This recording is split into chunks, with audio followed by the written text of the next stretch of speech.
Nós vamos falar hoje sobre ministrando a família. É um culto da família, um culto para fortalecer as famílias, a gente vai tentar fazer aí como que nasce uma família até a velhice aqui. Vamos ver se a gente consegue chegar nesse período de formação de família até o período da velhice. Mas coloca aí o Salmo 127, a gente vai ler o Salmo 127 e o 128. E nós vamos falar sobre a construção e a bênção de uma família centrada em Deus. Esses dois salmos: se o Senhor não edificar a casa, em vão trabalham os que edificam. Se o Senhor não guardar a cidade, em vão vigia a sentinela. Versículo 2: inútil vos será levantar de madrugada, repousar tarde, comer o pão de dores, pois assim dá ele aos seus amados o sono. 3: eis que os filhos são herança do Senhor, e o fruto do ventre o seu galardão. 4: como flechas na mão de um homem poderoso, assim são os filhos da mocidade. 5: bem-aventurado o homem que enche deles a sua aljava, não serão confundidos, mas falarão com os seus inimigos à porta. Bem-aventurado aquele que teme ao Senhor e anda nos seus caminhos. Versículo 2: pois comerás do trabalho das tuas mãos, feliz serás e te irá bem. 3: a sua mulher será como videira frutífera dentro da sua casa. Os seus filhos serão como brotos de oliveira ao redor da sua mesa. 4: versículo 4: assim será abençoado o homem que teme ao Senhor. 5: versículo 5: que o Senhor o abençoe desde Sião, para que você veja a prosperidade de Jerusalém todos os dias da sua vida. Que você veja os filhos dos seus filhos. Aí já está na velhice. Haja paz em Israel. Queridos, há fundamentos de família aí. Ele disse: se o Senhor não edificar a casa, não tem jeito, não vai dar certo. Em vão trabalham os que a edificam. O que ele está nos ensinando aí, o salmista? Que a família é a primeira instituição divina. Família vem antes do Estado, vem antes da igreja. Quantos são comigo? Não existe nação sem família. Aí na sociologia, a família é a célula máter da sociedade, é a célula mãe da sociedade. A sociedade começa de uma família, que vai crescendo, vira uma tribo, que vai crescendo, vira uma cidade, que vai crescendo. As famílias vão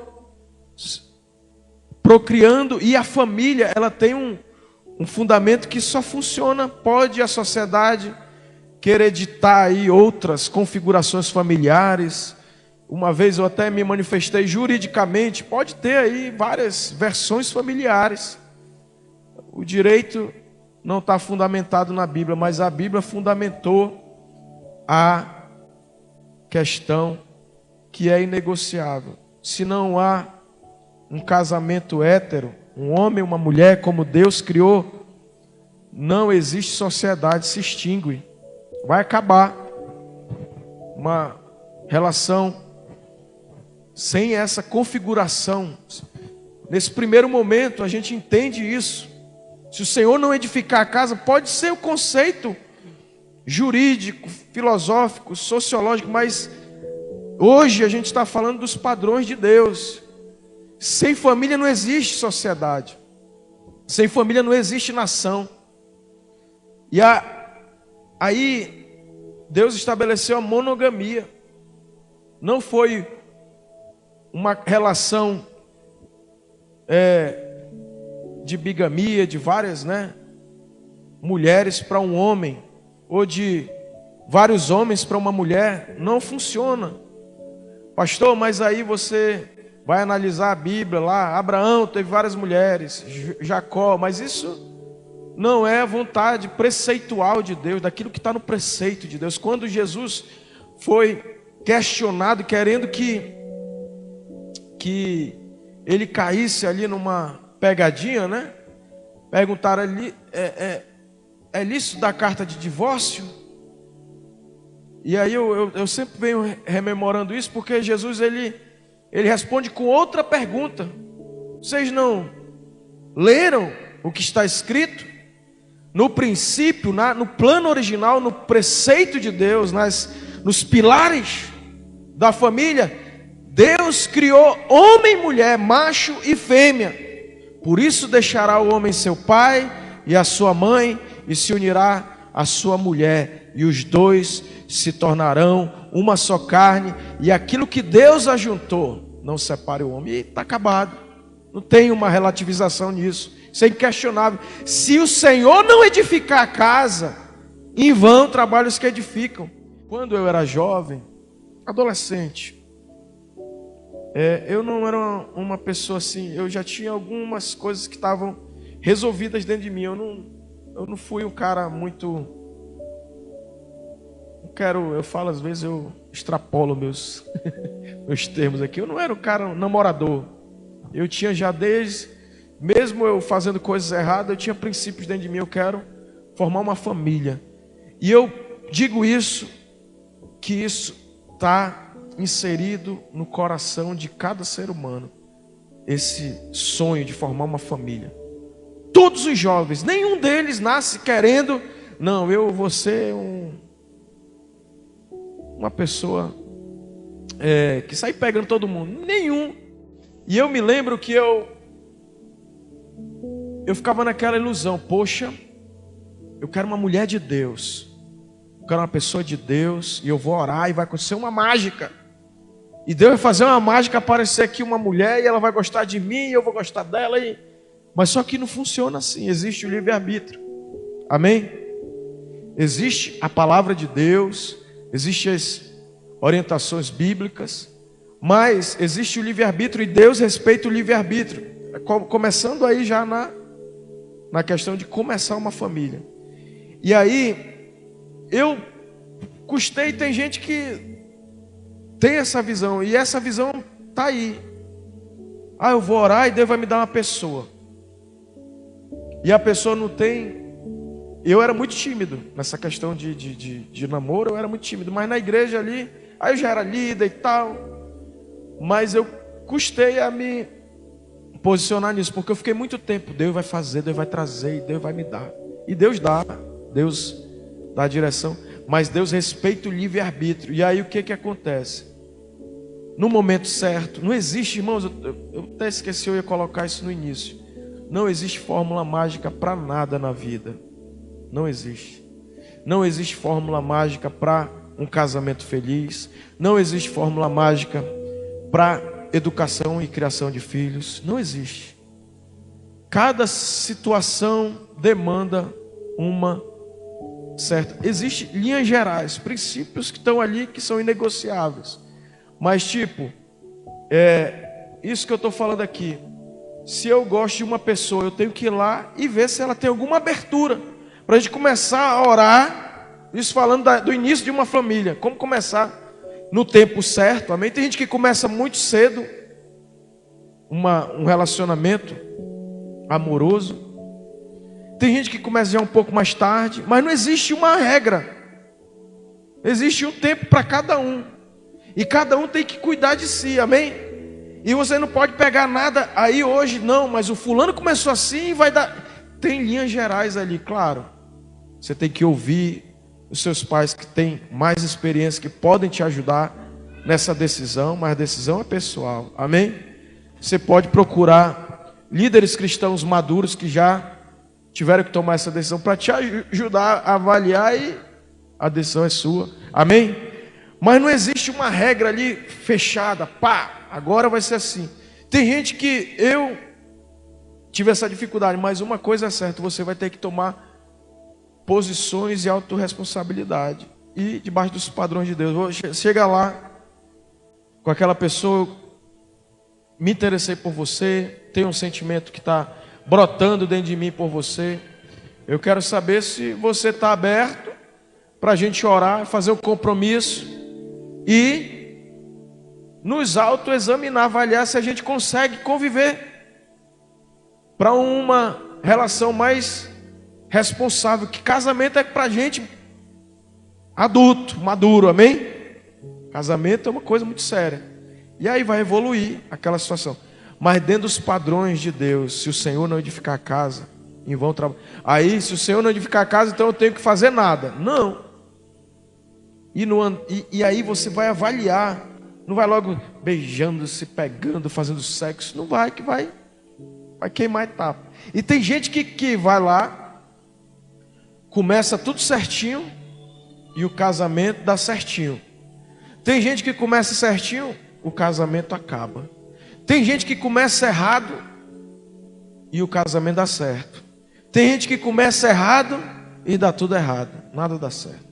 Então não tem uma regra, uma matemática, algo assim, pá, tu vai fazer isso e vai dar isso. Porque envolve livre-arbítrio, envolve dois seres humanos que precisam se sujeitar à vontade de Deus, amém? Se o Senhor não edificar a casa, em vão trabalham os que a edificam. E se o Senhor não guardar a cidade, em vão vigia a sentinela.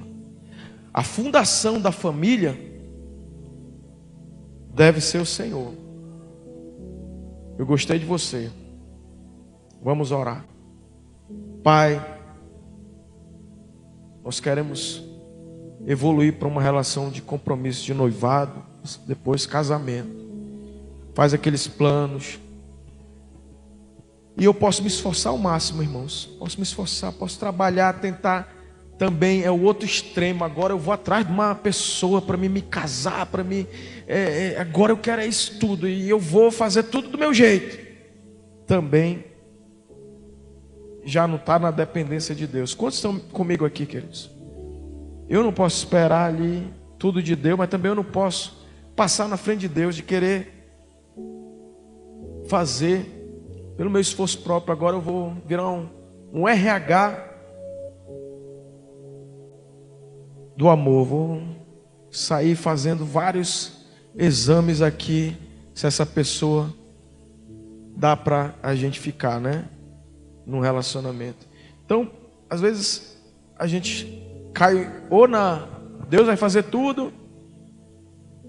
E tem alguns casos que a pessoa diz, não, Deus vai me dar. E ele começa a se iludir, né? Casos que a pessoa, aí Deus vai me dar uma pessoa para mim. Aí ele olha para aquela pessoa, ele mira e ele começa já a se iludir, gerar um plano, uma coisa. E quando olha, ele nem sabe se a pessoa quer alguma coisa. Então, mas eu quero te dizer uma coisa. Deus está trabalhando na sua vida sentimental. Ele vai colocar pessoas, Ele vai colocar, assim como Ele colocou Eva. Adão dormiu e Deus estava trabalhando. Pastor, será que Deus tem alguma pessoa para mim? Será que eu não vou ficar para a titia? Será que eu não vou ficar nessa encalhada? Será que eu mudo os termos, né? Vai atualizando, né? Eu acho que ainda é encalhada, né? Mas Deus, irmãos, Ele está trabalhando. Porque aos seus amados Ele dá enquanto dorme. Você está dormindo, Deus trabalhou. Hoje à noite você dormiu, eu dormi. Deus trabalhou para providenciar tudo. E Ele vai colocar na tua frente as coisas. Mas você precisar fazer a sua parte no sentido de identificar. Também tem aqueles sinais, né, ali Deus não é um Deus que deixou a gente ali no escuro, perdido, desorientado. Quando tem uma pessoa para você se relacionar, eu estou falando isso, queridos, porque eu vou te falar uma coisa. Eu vou te falar uma coisa. Você precisa orientar seus filhos. A gente vai chegar na fase do pai. Amém? E aí o salmista vai evoluindo. Agora o cara já montou a sua família. E aí, só para concluir essa fase da família, se o Senhor não edificar a casa, se o Senhor não construir o casamento, a gente vai ficar trabalhando inutilmente. Mas quando Deus está no nosso casamento, as coisas vão ser construídas e estabelecidas, amém? E aí, Também Deus não vai deixar a gente perdido, confuso. Ele vai dar sinais. E são muito pessoais e particulares. Eu não quero relativizar, irmão, mas tem vezes que até nossos pais vão estar nos apontando tudo certinho. Pá! Tem horas que nosso pai também não vai entender, mas Deus está no assunto. E eu digo, nossos pais, eu como pai, jamais vou amaldiçoar meus filhos. Davi e Esté, nunca eu vou amaldiçoar eles. Pelo contrário, eu vou abençoar e ajudar eles até depois eu vou chegar nessa paternidade. Mas tem vezes que o pai e a mãe não vão entender toda a direção. Então é decisão muito pessoal. Tem vezes que o pai vai dar toda, tá certinho ali, pá. Tem vezes que o pai e a mãe não vão enxergar tudo. Tem vezes que um líder espiritual, que tem uma influência boa ali, um irmão em Cristo, um amigo que caminha contigo, vai te dar várias dicas de ouro, que se tu olhar vai ser beleza. Tem vezes que ele vai estar equivocado e tu não precisa ir para o confronto.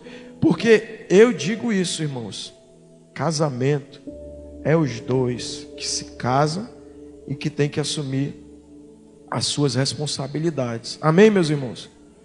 Eu não quero deixar você assim, agora eu tenho que fazer do meu jeito. Não, você tem que saber peneirar muito, ter uma intimidade com Deus e caminhar com Deus. A parada é o seguinte: se o Senhor não edificar a casa, em vão trabalhos que edificam. Estão me entendendo, irmãos? Não vai ser meu pai nem minha mãe que vai edificar a minha casa, irmãos.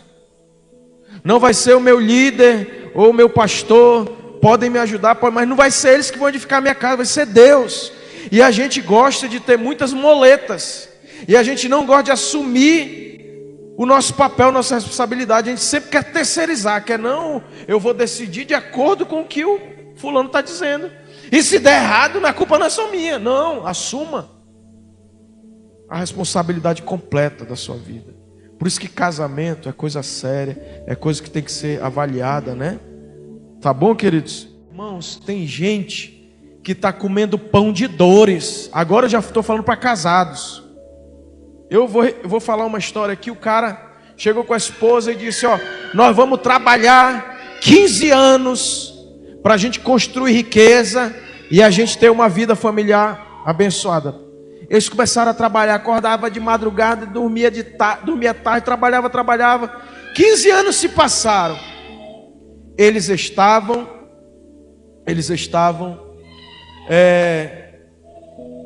com uma certa condição financeira melhor, resultado financeiro bom, mas chegaram e disseram um para o outro que eles não se conheciam mais.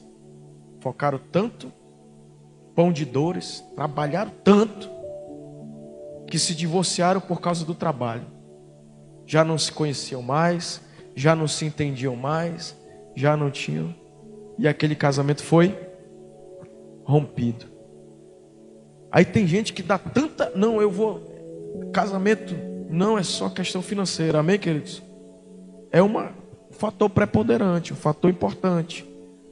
Aí tem um outro que ele tem um resultado financeiro, um outro tipo. Tem uma condição. Mas eu vi a história do cara que... O cara tinha várias casas, vários imóveis alugados, tinha uma renda boa. E o cara pegava lenha para não gastar gás, para fazer o feijão na lenha. Mas eu gosto de comida na lenha, irmão. Tem um sabor. Mas o caso dele não era o sabor, era para ele economizar, para não comprar gás. E é o pão de dores, tu já pensou? Tu tem que ter esse equilíbrio aí, de pegar a tua família, usufruir do teu trabalho, ir lá comer num restaurante. Não estou falando de esbanjar, sair se enrolando todo, amém? Mas ir lá no restaurante, comer com a sua família, fazer um passeio, uma viagem, amém? Tem que usufruir disso. O cara vive louco pelo trabalho, e aí a família vai à bancarrota. Tem que ter um equilíbrio aí, é isso que Deus está falando, ó. Inútil vos será levantar de madrugada, trabalhar e comer pão de dores, né? E aí depois ele vai versículo 3, aos seus amados ele dá enquanto dormem, né? Eu era liso, leso e louco, pedindo fiado e querendo troco quando eu casei. E Deus foi suprindo, foi provendo e está melhorando. Né? Não cheguei onde eu quero chegar, eu acho que a gente nunca vai chegar, né? Mas Deus é provedor. É inútil, versículo 3, a herança do Senhor são os filhos, e fruto do ventre o seu galardão. Aqui, irmãos, quando a gente pensa em filhos hoje, a gente pensa com uma mentalidade dessa pós-modernidade que é custo. Que na época desse salmo, eles eram uma herança, ou seja, herança é aquilo que a gente ganha sem mérito, a gente não trabalhou, a gente recebe. E Deus entregava os filhos e na verdade eles eram uma herança, uma riqueza, porque eles eram mão de obra, eles iam ajudar a construir aquela riqueza rural da plantação, da fazenda ali, tanto de plantio quanto de animais. Hoje o agro é coisa milionária, né? Naquela época só tinha um agro, irmão. Hoje a maior riqueza do Brasil é o agro, né? E naquela época também era uma economia rural, quando tinha muitos filhos. Hoje, quando a gente tem filhos, na nossa cultura é despesa. Naquela época não, era mão de obra, era riqueza, era herança. Os filhos são herança. Mas hoje ainda, queridos, uma família que teme, uma família que está nos fundamentos dela, Deus, essa família vai ser uma família poderosa, vai ser uma família que vai prosperar. Por isso que família é um contrato também civil ali, tem deveres e tem direitos, benefícios. Por isso que a gente tem que ter uma gestão familiar muito poderosa. A herança do Senhor são os filhos, e fruto do ventre o seu galardão. Era galardão, ou seja, era um prêmio. E hoje a gente tem essa cultura que filho é sacrifício, que eu vou morrer. E pela graça de Deus, irmãos, não é. Filho é galardão. E assim Deus pega nossos filhos, né, que nem é nosso, e Ele nos dá como herança, e Ele diz, cuida dessa herança aí, que ela é minha. Amém? Foi eu que te entreguei. E galardão, ele é um presente, é uma recompensa. E ele vai evoluindo no versículo 4, como flechas na mão do guerreiro, assim são os filhos da mocidade. Aí, queridos, os filhos, eles são três coisas aí. A primeira, eles estão na aljava. Os filhos na mão do guerreiro. Versículo 5, feliz o homem que enche deles a sua aljava, não será envergonhado quando pleitear com os inimigos à porta. Olha só, irmãos, aljava. O filho está dentro da nossa aljava, está dentro do coração do pai, dentro do ventre da mãe, dentro do bolso do pai. Depois ele volta para o coração, mas ele está dentro. É ou não é? Embora ele saia do ninho como uma flecha, mas ele continua dentro do nosso coração como pai. Nunca perde o vínculo. É ou não é? Quem é pai aqui sabe disso. Ele pode ter independência dele financeira, geográfica, emocional. Ele toma as decisões dele, já não depende tanto das decisões do pai, mas ele sempre vai estar dentro da aljava do coração do pai e da mãe. É ou não é, queridos? Pode estar com 30, 40 anos, os pais têm os filhos na aljava do seu coração. Isso é bênção, amém? E aí, essa é a primeira coisa. Os filhos estão na nossa aljava. Segunda coisa, os filhos, eles são como uma flecha na mão de um guerreiro. Os filhos são lançados. E eles são lançados para cumprirem o seu destino. A gente não cria filho para nós. A gente cria filho para Deus e para a vida. Amém? A gente cria filho para entregar para Deus, devolver ele é de Deus, e para enviar ele para a vida, para uma missão de vida. E os nossos filhos vão cumprir as missões de Deus na terra, amém? E aí, esse filho, ele é uma flecha. Ele precisa ser lapidado. A gente precisa inculcar. Quer dizer, ele diz, fala da palavra, inculca a palavra, andando, deitado na tua cama, sentado na tua casa e andando pelo caminho. Inculca, ou seja, coloca dentro da cuca dele, dentro da mente dele, a palavra. Porque aí tu vai ver que ele vai estar lapidado. E embora o livre-arbítrio é dele, mas ele não vai conseguir, que vai estar encucado aqui, até ele querendo ser uma flecha indo para o alvo errado, ele não vai conseguir. Ensina a criança no caminho que deve andar. E quando ela já for velha, ensina a criança no caminho, você caminhando, né? Aí muita gente, eu digo isso, né? Aqui, né? Pessoas vêm apresentar as crianças. Aí, antigamente tinha uma visão equivocada. Eu acho que você pode ter essa visão. Poxa, entreguei, consagrei meu filho a Deus. Isso é o ponto de partida. Não é encerrou, agora está nas mãos de Deus, Deus que vai cuidar. Não. Pelo contrário, começou uma responsabilidade de pais, espiritual, de discipular, de ministrar a vida de Deus, de orar nele, de lapidar. E mais do que isso, outro dia eu conversando com o seu Jonas, ele disse, rapaz, ele foi bem franco comigo, eu nunca fui assim um cara, ele foi bem transparente, mas irmãos, o exemplo dele, ensina no caminho, um exemplo fala muito mais alto, né? Eu fico impactado quando eu vejo o seu Jonas, a dona e a irmã Rosa, o irmão Jonas e a irmã Rosa ministrando aqui. Por que que os filhos dele estão do jeito que estão? Por causa do exemplo. Às vezes a gente até não está falando muito, né? Mas a nossa atitude de ter um compromisso com Deus, isso já fala mais do que 1000 palavras, amém? Eu fico olhando, né? E às vezes eu fico rindo assim, né? Os dois jovens ali do Ministério de Louvor, né? Os dois jovens, o seu Jonas e a dona Rosa. Mas isso é impactante. E por isso que a gente vê hoje. E aí eu quero falar, porque às vezes eu falo aqui, né? Aí o cara leva no pé da letra. Não leve no pé da letra, não tem uma regra, irmão. Amém? Você tem que ver o seu cenário particular e você andar na sua intimidade com Deus. Ensina no caminho. Se eu tenho compromisso com Deus, já era, cara. Meus filhos vão ver aquilo. Agora, se o meu compromisso com Deus é de conveniência, de momento, também meus filhos vão ver. E o compromisso deles com Deus vai ficar nesse nível de conveniência, de momento. E infelizmente, irmãos, a nossa geração, como a minha geração, a geração que veio antes da nossa, o diabo está aí trabalhando como leão, querendo tragar, ao qual sede sóbrios e vigilantes.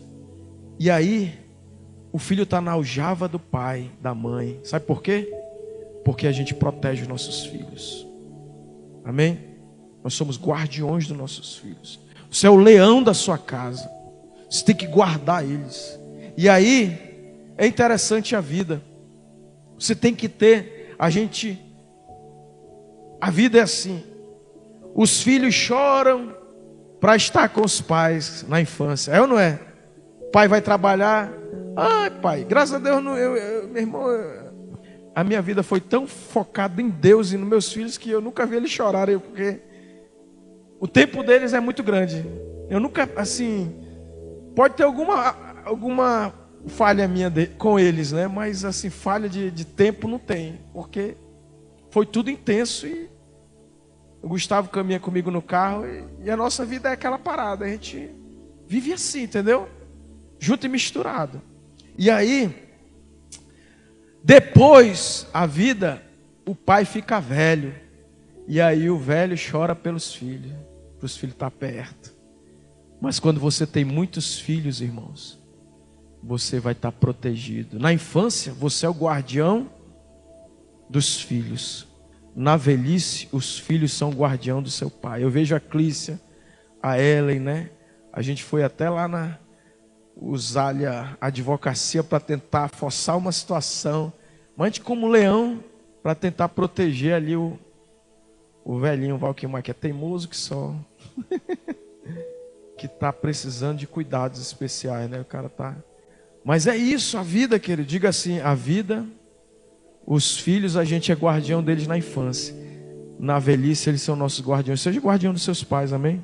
Feliz o homem que enche dele a sua aljava, não será envergonhado quando pleitear com os inimigos à porta. Eu quero declarar que você é o guardião do seu filho, que você é guardião dos seus netos, amém? E eu quero declarar que os seus filhos vão ser guardião da sua fase da velhice, seus netos vão ser guardião de você, quando você estiver na velhice, amém?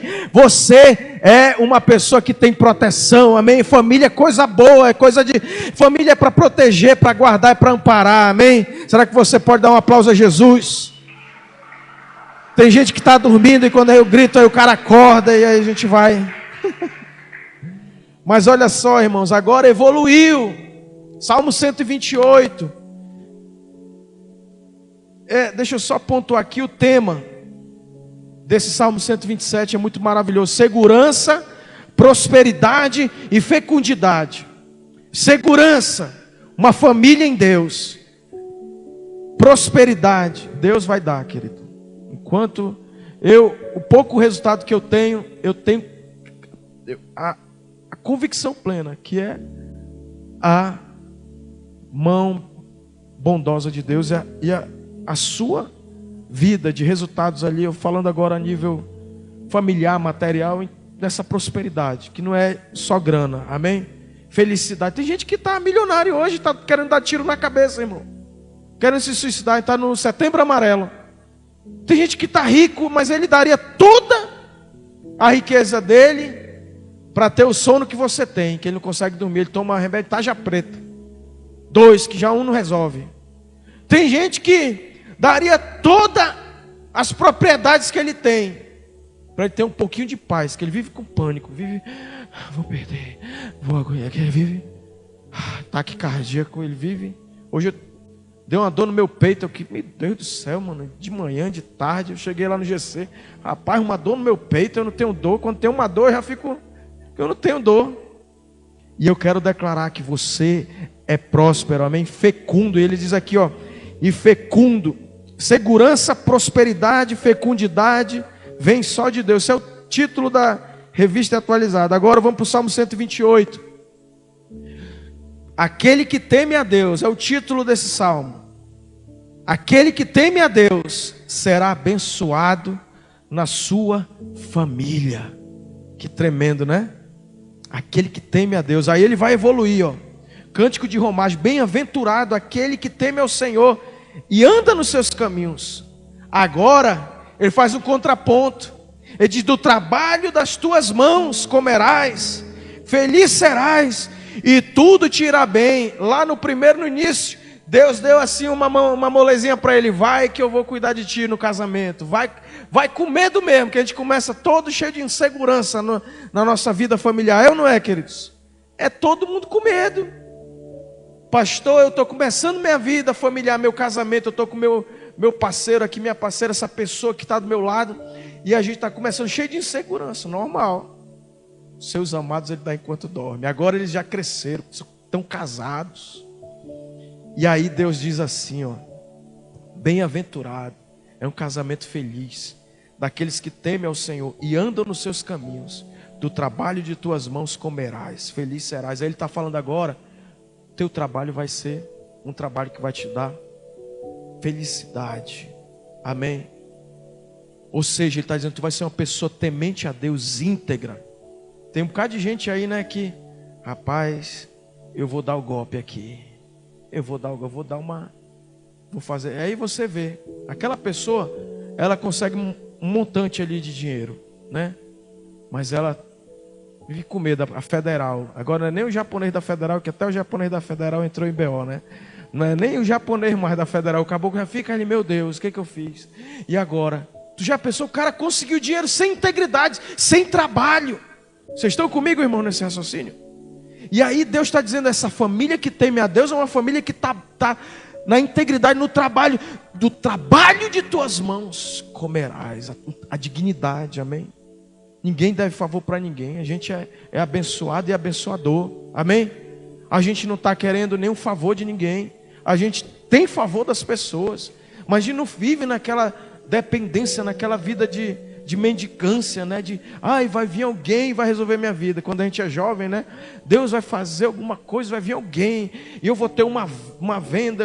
Aí quando eu comecei a minha vida familiar, Aí eu fui Pirangá, vender serviço gráfico. Aí todo mundo, rapaz, onde é que está o ouro? Onde é que está o ouro? Era a conversa lá de vendedor de serviço gráfico. Rapaz, a gente está atrás do ouro. E não existe ouro, irmão. Existe trabalho. Existe esse princípio do trabalho de tuas mãos comerás. É aquele trabalho limitado que a nossa mão ela é pequena, alcança pouco. É ou não é? Mas daquele processo diário de você trabalhar, você vai ser feliz, amém? E aí ele continua: do trabalho de tuas mãos comerás, feliz serás. A tua esposa no interior, irmãos, do trabalho de tua mão comerás. Olha aqui para mim, isso é muito impactante. A gente hoje vive uma sociedade, o princípio é Deus, nosso cônjuge, nossos filhos, nossos amigos e as coisas. As coisas são lá no devido lugar dela. Não é ruim ter coisa não, amém? Ninguém tem voto de pobreza. Eu não quero uma casa boa, eu quero uma casa... glória a Deus por onde eu moro, mas eu quero uma casa no condomínio bacana. Isso não é nada... Eu fico olhando, às vezes o cara vai falar de prosperidade, aí tem os religiosos ficam passando mal. Irmão, você morar, você tem um transporte decente, você morar bem, ter um transporte decente, ter uma escola de qualidade para os seus filhos, ter uma saúde adequada ali, isso não é riqueza, irmão. Isso é básico. É ou não é, queridos? Não, eu tenho que viver numa casa ruim, numa área de risco, numa área que não é salubre, né? É insalubre. Isso não é riqueza. Mas eu morar num condomínio, que hoje é uma coisa que para quem tem uma casa num condomínio é luxo, é riqueza. Mas não é, irmão. É coisa básica, uma moradia de qualidade, aonde está tudo organizado. E aí, as pessoas hoje, elas amam as coisas e usam as pessoas e esquecem de Deus. Essa é a sequência da nossa sociedade. É ou não é? Elas amam as coisas, usam as pessoas e esquecem de Deus. Essa é a dinâmica social. Mas eu quero declarar que você vai amar a Deus, vai amar seu cônjuge, vai amar seus filhos e vai usar as coisas da melhor maneira possível, porque você vai usar, amém? Quando for embora vai ficar tudo, irmão. Ou vai ficar para a tua sucessão, teus filhos, né? E já divide logo, para não dar confusão. Ou, irmão, se Jesus voltar, vai ficar tudo para o anticristo. Deixa para ele aí tudinho. É ou não é? E aí, a tua esposa, versículo 3 do Salmo 128, a tua esposa no interior da tua casa será a videira frutífera. Olha só, irmãos, a mulher, ela tem esse poder. É importante, cara. A mulher, ela é agregadora, a mulher que junta todo mundo na mesa. Ela que faz aquele banquete. Se morre um homem, a mulher tem o poder de a família continuar agregada na mesa. É ou não é? Mas quando às vezes a mulher vai na frente, fica só o homem não tem essa capacidade de agregar. Claro que não existe regra, amém? Tem homem que agrega, tem mulher que não agrega nada, né? Claro que eu quero que você só veja ali, a regra é as mulheres são agregadoras, as mulheres que fazem essa questão da comunhão, né? Até na igreja as mulheres fizeram aqui rapidinho, brrr. 2 mulheres, 3 mulheres se posicionaram, moveram o mundo. Move ou não move? Os homens individualistas é mais, né? Como é que se diz? Isso também não é taxativo, né? O homem é individualista, o homem é desagregado. Não, mas o perfil do homem é individualismo, como é que se diz? Razão, né? É uma coisa assim mais pragmática, eu não sei, mas a mulher não, mais sentimento, mais emoção, ela tem mais liga, ela agrega mais. E aí, ele está falando nesse sentido, a tua mulher vai ser uma mulher agregadora, vai ser uma mulher que vai conectar todo mundo na mesa, que todo mundo vai beber e se alegrar Amém? Eu quero declarar que as mulheres da IEV são mulheres como uma videira frutífera ao redor da sua mesa. Você vai ser aquela mulher agregadora que faz a união da família, que faz a família estar perto uma da outra, amém? Que junta todo mundo e os seus filhos ao redor, como o rebento da oliveira ao redor da tua mesa. Aí entra aquele ponto chave, irmãos. Como oliveira, quer dizer que teus filhos vão te perpetuar, tu não morre. Teus filhos são a oliveira, vai deixar você os teus valores. O teu legado é o que você deixa dentro do teu filho. A herança é alguma coisa material que você vai deixar. Mas a educação, os princípios, o reino de Deus é eternizado ali como a oliveira. Dentro do teu filho vai ficar a tua longevidade ali. E aí, é um ponto importante. Como é que está a mesa? Aonde que isso acontece? Na mesa, diga na mesa. Isso é fundamental, irmãos. Negócio de faz o pratinho e vai lá para o quarto, faz o pratinho e vai lá. Tem que ter a mesa em casa, irmãos. A mesa fortalece a família. Não tem como ficar de mal. Irmãos, tem gente hoje em dia que fica de mal com o irmão. 10 anos eu estou de mal. Eu nunca fico, eu brigo. Eu vou lá e falo a verdade, descasco. Mas na mesma hora está tudo bem para mim. Agora negócio, eu estou de mal contigo, não falo. Eu falo a verdade e falei. E ouço a verdade também, dói em mim, dói. Porque também tem os vitimistas, né? Ai, tu me ofendeu. E tu também ofendeu. E aí, vamos resolver a parada aqui. Família se ofende, né? Mas vamos agora, acabou a confusão aqui. Mas aonde que isso acaba, irmão? Na mesa. O cara pode estar com raiva que for, ele senta na mesa. Vai ter que olhar na cara daquele cidadão. E pasmem vocês. Tem filho que fica de mal com o pai. Tem pai que fica de mal com o filho. Perde a comunhão. Perde. E eu quero declarar que hoje Deus vai restaurar a mesa na nossa casa. Vai ter perdão, vai ter reconciliação, vai ter entendimento, sabe, irmãos? Não é, ai, eu vou ficar me sensibilizando. Poxa, eu te ofendi, tu me ofendeu. E agora, não, eu estou ofendido, Vai ficar ofendido, a ofensa é normal. Faz parte da existência, só não se ofende quem está morto. Mas quem está vivo, machuca, abraça, tem tempo de abraço, tem tempo de se afasta, tem tempo de tudo, é normal. Não existe família, irmãos. Eu vou pontuar aqui, deixa eu te falar uma coisa. Não compare a sua família com ninguém. Tua família é única. Tem muita gente que fica comparando. Não existe família perfeita. Ah, beleza. Mas hoje a gente vive. Ah, existe a família padrão. A família do pastor é padrão. Não, a família do pastor é a família dele. Amém? A tua família é a tua família e cada um tem as suas peculiaridades. A gente quer uma neurose de que a família tem que ser assim. Não existe. Cada família tem a sua identidade. E está tudo bem, irmão. Amém? E hoje a gente vive, irmãos, uma era que isso não existia em outras gerações. Porque cada um vivia a sua vida. Hoje, as vidas estão expostas. Recortes em redes sociais. É um recortezinho. E aí, todo mundo só coloca lá coisa boa. É ou não é? Ninguém coloca, rapaz, eu tô mal, eu tô até comendo aqui uma farofa de ovo. Se eu postar agora, farofa de ovo, vou postar. Farofa de ovo, eu tô comendo. O cara só posta picanha aqui. Só recorte de momentos. Mas não tem diferença comer picanha e comer uma farofa de ovo na minha cabeça, irmão. Para mim tudo é comida. Mas a gente vive nessa era dos recortes. Bota lá só os recortes de alguns momentos, segundos. E eu até postei uma que não são nem verdade. Lá se maqueia, faz. E tem os filtros da vida. E a gente fica nesse narcisismo de querer mostrar o que a gente não é. É ou não é? Querer mostrar o que a gente não é. Faz a posição que fica magrinho aí. 0 bala aí. Solta, tá só.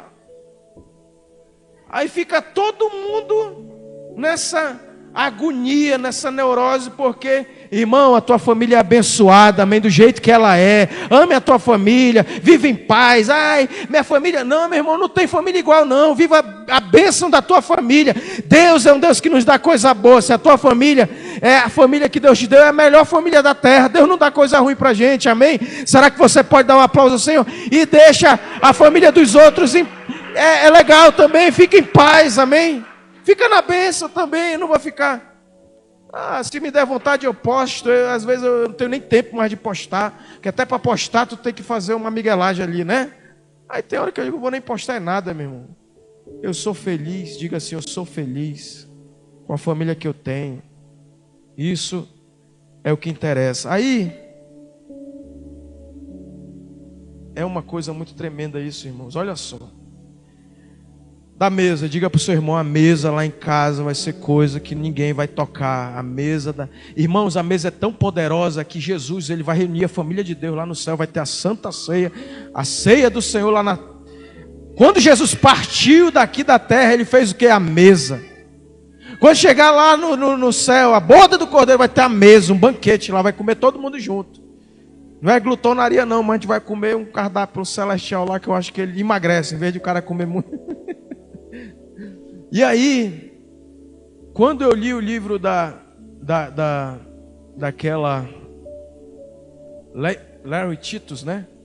Ela fala algo muito fundamental, que na mesa a gente não alimenta só o nosso físico, a gente não nutre só o nosso biológico. Na mesa há uma nutrição espiritual. Jesus senta na mesa da família, querido. Jesus senta na mesa da família.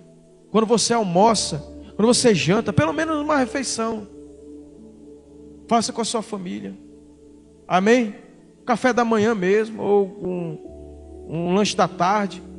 Mas ali você está nutrindo espiritualmente também a tua família. Aquela oração ali, Senhor, abençoe esse alimento, eu consagro. Isso é Santa Ceia pura. Amém, queridos? Eu não falei sobre o tópico lá, todos os dias no partir do pão, nas orações, de casa em casa, não cessavam de estar juntos e repartiu tudo. A comunhão, irmão, está no mesmo nível da oração e da doutrina. Comunhão, comer junto. Tua família, quando come junto, ela está sendo nutrida. Corpo, o emocional, a relacionamento. Por que há muita briga, queridos? Porque falta comunicação. Comunicação rompeu da discussão. Mas na mesa há comunhão. Ao redor da tua mesa. Eis que será abençoado o homem que teme ao Senhor. Versículo 5. O Senhor te abençoe desde Sião, que vejas a prosperidade de Jerusalém durante os dias da tua vida. Olha só, irmão, a tua família vai ser uma família que vai abençoar a cidade. Amém? Aí tem pessoas que dizem que Davi perdeu a sua família. Tem outras pessoas que dizem que Noé ganhou a sua família e perdeu a sua geração. Eu quero declarar sobre a minha vida e sobre a tua vida: Deus vai usar a tua família, você e a sua família vão tocar nessa geração, nessa cidade, amém? É isso que Deus quer, é a tua vida e a vida. Deus vai usar você e a sua família para tocar nessa geração. Quantos creem e recebem isso aí? Você não vai perder sua família, você não vai perder a sua geração. Você vai ser canal de Deus através da sua família e pessoas nessa cidade, a cidade onde você mora, no bairro onde você mora, vão ser tocados e vão ser abençoados. Você vai ver a prosperidade de Manaus, você vai ver a prosperidade da tua cidade, você vai ver a prosperidade do teu bairro, amém? Que é onde o reino de Deus chega, a miséria, a pobreza, a ruína, a violência, ela tem que bater em retirada, queridos. O reino de Deus é um reino de restauração. E em último lugar, agora, irmãos,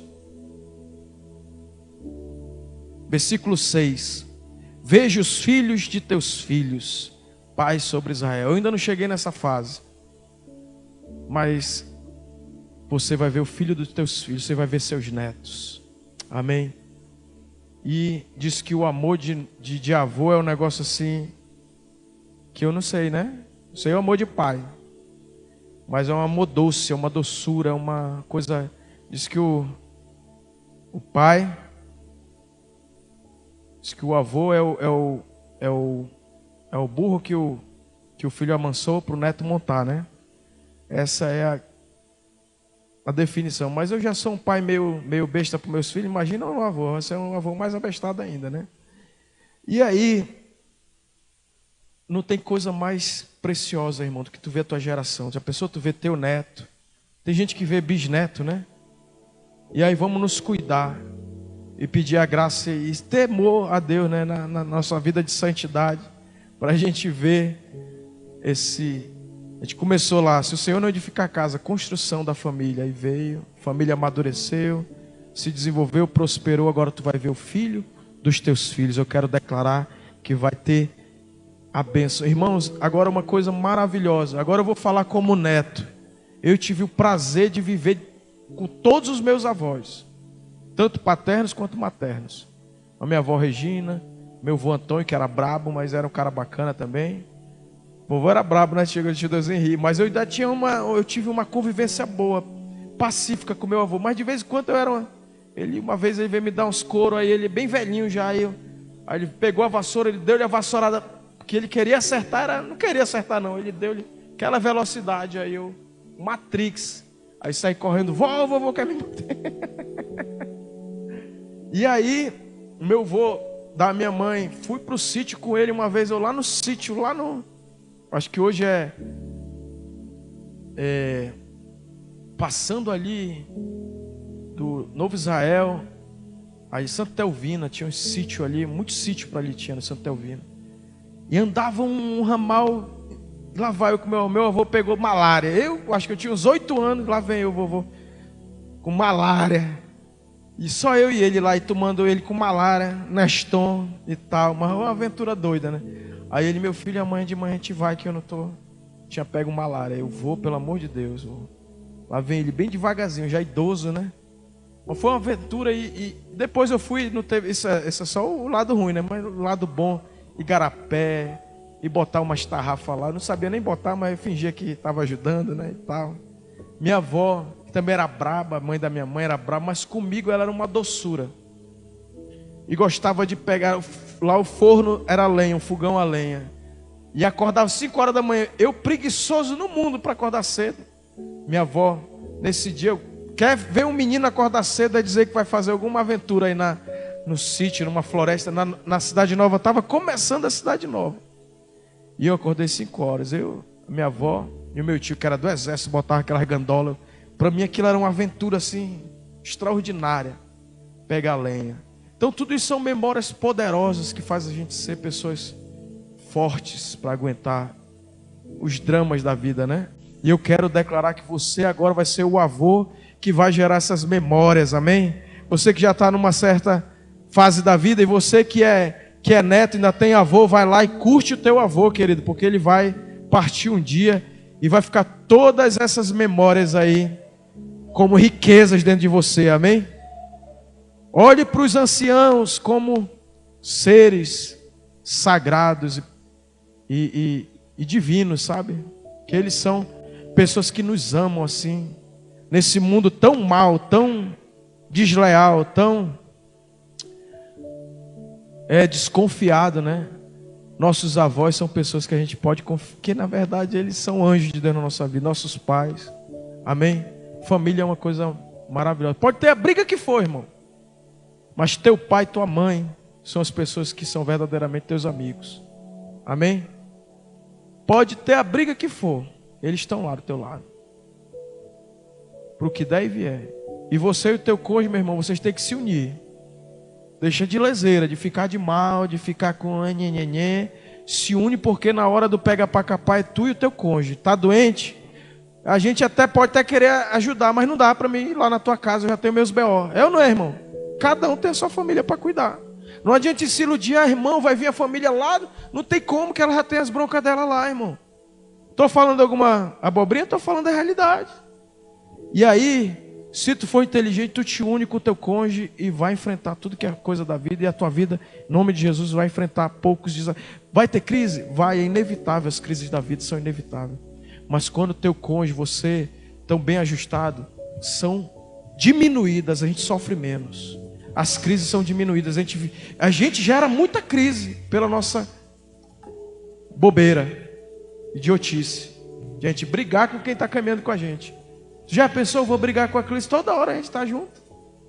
Na hora que está bacana, na hora que está liso. Não é assim no casamento? Na hora que está com saúde, na hora que está doente. Na bonança e na tempestade.